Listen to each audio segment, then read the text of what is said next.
Hi hello. അപ്പോൾ ഇന്ന് നമുക്ക് നല്ല ടേസ്റ്റി ആയിട്ടുള്ള അടിപൊളിയായിട്ടുള്ള ഒരു റെസിപ്പി കാണാം കേട്ടോ.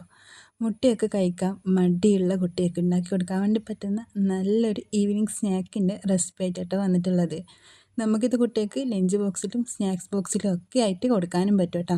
അപ്പോൾ ട്രൈ ചെയ്ത് നോക്കിയിട്ട് ഇഷ്ടമാക്കിയാൽ ലൈക്ക് ചെയ്യാനും സബ്സ്ക്രൈബ് ചെയ്യാനും ഷെയർ ചെയ്യാനും കമൻറ്റ് ചെയ്യാനും ഒന്നും മറക്കില്ല കേട്ടോ. അപ്പോൾ നമുക്ക് വീട്ടിലോട്ട് പോകാം. അപ്പോൾ ഞാനിപ്പോൾ ഇതാ 2 മുട്ട എടുത്തിട്ടുണ്ട്. അതൊരു പാത്രത്തിലേക്ക് അങ്ങ് ഇട്ട് കൊടുത്തിട്ടുണ്ടേ. ഇനി നമുക്കിതിലേക്ക് പഞ്ചസാര ചേർക്കണം.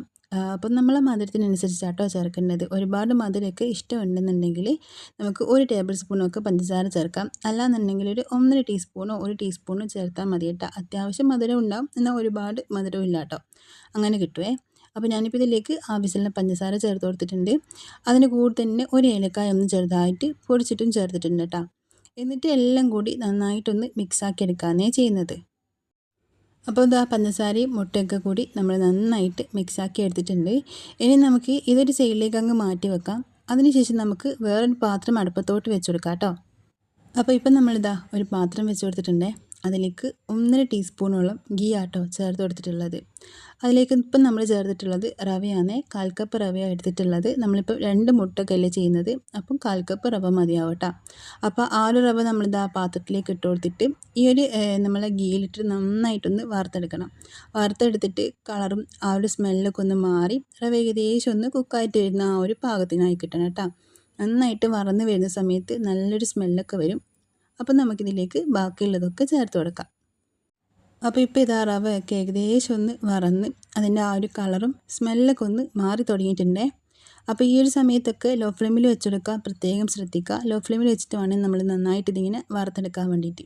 അപ്പം വറന്ന് വന്ന ഈ ഒരു റവയിലേക്ക് നമ്മളൊരു പിഞ്ചോളം മഞ്ഞൾപ്പൊടി, ഒരു കളറിന് വേണ്ടി മാത്രം കേട്ടോ, നിർബന്ധമൊന്നുമില്ല, വേണമെന്നുണ്ടെങ്കിൽ മാത്രം ചേർത്താൽ മതി. അപ്പം മഞ്ഞളും കൂടി ചേർത്തിട്ട് നമ്മൾ നന്നായിട്ടൊന്ന് ഇളക്കിയെടുക്കുക കേട്ടോ ചെയ്തത്. അതിനുശേഷം ഒരു 1/4 കപ്പ് പാലും കൂടി ഇതിലേക്ക് ഒഴിച്ചു കൊടുത്തിട്ടുണ്ടേ. ഇനി പെട്ടെന്ന് അങ്ങ് എല്ലാം കൂടി ഒന്ന് മിക്സ് ആക്കിയിട്ട് എടുക്കാം. അപ്പോൾ റവയും പാലും എല്ലാം കൂടി നമ്മളിതാ നന്നായിട്ട് മിക്സ് ആക്കിയിട്ട് എടുത്തിട്ടുണ്ട്. ഈ ഒരു സമയത്ത് ഇനി നമ്മളിതിലേക്ക് ചേർക്കുന്നത് നമ്മൾ നേരത്തെ മിക്സ് ആക്കിയിട്ട് മാറ്റി വെച്ചിട്ടുള്ള നമ്മളെ മുട്ട ഉണ്ടല്ലോ, അതാട്ടോ ഇതിലേക്ക് അങ്ങ് ഒഴിച്ച് കൊടുക്കുന്നത്. അപ്പോൾ മുട്ട ചേർത്ത് കഴിഞ്ഞാൽ പെട്ടെന്ന് തന്നെ നന്നായിട്ട് ഇളക്കിയെടുക്കുക, മിക്സ് ആക്കിയെടുക്കുക കേട്ടോ. മുട്ട ആയതുകൊണ്ട് തന്നെ പെട്ടെന്ന് അത് കട്ടയായിപ്പോവും. അതുകൊണ്ട് തന്നെ നമ്മൾ നന്നായിട്ട് ഇളക്കിയെടുക്കാം. ലോ ഫ്ലെയിമിൽ വെക്കുക, അല്ലാന്നുണ്ടെങ്കിൽ ഒന്ന് ഫ്ലെയിം അങ്ങ് ഓഫാക്കി കൊടുത്താലും മതി കേട്ടോ. എന്നിട്ട് നമ്മൾ നന്നായിട്ട് ഇതുപോലെ ഇങ്ങനെ സ്പൂൺ വെച്ചിട്ട് മിക്സ് ചെയ്തിട്ട് എല്ലായിടത്തും ഈ മുട്ട അങ്ങ് ആക്കി കൊടുത്താൽ മതി. അപ്പോൾ നന്നായിട്ട് ഇളക്കി ഇങ്ങനെ എടുക്കുന്നുണ്ട്. ഇനി ഇത് ഈ ഒരു പാത്രത്തിൽ നിന്ന് വിട്ട് വരുന്ന ആ ഒരു പാകത്തിനാക്കിയാൽ നമുക്ക് ഫ്ലെയിം അങ്ങ് ഓഫാക്കി കൊടുക്കാം. അപ്പം മധുരമൊക്കെ പാകത്തിനുണ്ടോ എന്ന് നോക്കുക. നിങ്ങൾക്ക് വേണമെന്നുണ്ടെങ്കിൽ ഈ ഒരു സമയത്ത് ഇതിലേക്ക് കുറച്ച് നട്ട്സൊക്കെ ഒന്ന് വറുത്തിട്ട് ചേർത്ത് കൊടുക്കാം കേട്ടോ. നമുക്ക് വേണമെന്നുണ്ടെങ്കിൽ ആദ്യം തന്നെ ഒന്ന് വറുത്തെടുത്തിട്ട് മാറ്റി വെച്ചാലും മതി. എന്നിട്ട് ഈ ഒരു സമയത്ത് അതിലേക്ക് ചേർത്ത് കൊടുക്കുകയും ചെയ്യാം കേട്ടോ. അപ്പോൾ ഇതാ നന്നായിട്ട് മിക്സാക്കി എടുക്കുന്നുണ്ട്. എല്ലാം കൂടി ഒന്ന് മിക്സാക്കി വന്നിട്ടുണ്ട്. ഇനി ഇതാ പാത്രത്തിൽ നിന്ന് ഇതുപോലെ ഇങ്ങനെ വിട്ട് വരുന്ന ആ ഒരു പാകത്തിനാക്കിയാൽ ഫ്ലെയിം അങ്ങ് ഓഫാക്കി കൊടുക്കാം കേട്ടോ.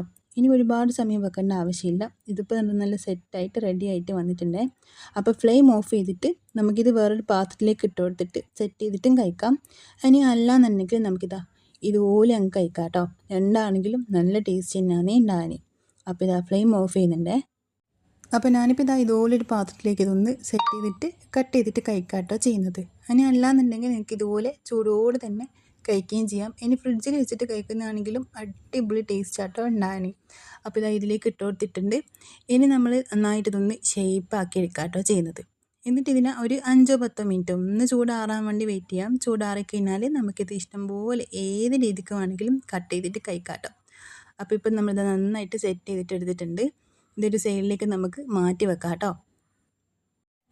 അപ്പോൾ ഏകദേശം ഒരു 10 മിനിറ്റൊക്കെ കഴിഞ്ഞപ്പോൾ നമ്മളൊരു വായലിൻ്റെ മുകളിലേക്ക് ഇതുപോലെ ഇങ്ങനെ ചെരിഞ്ഞ് കൊടുക്കുക കേട്ടോ ചെയ്യുന്നത്.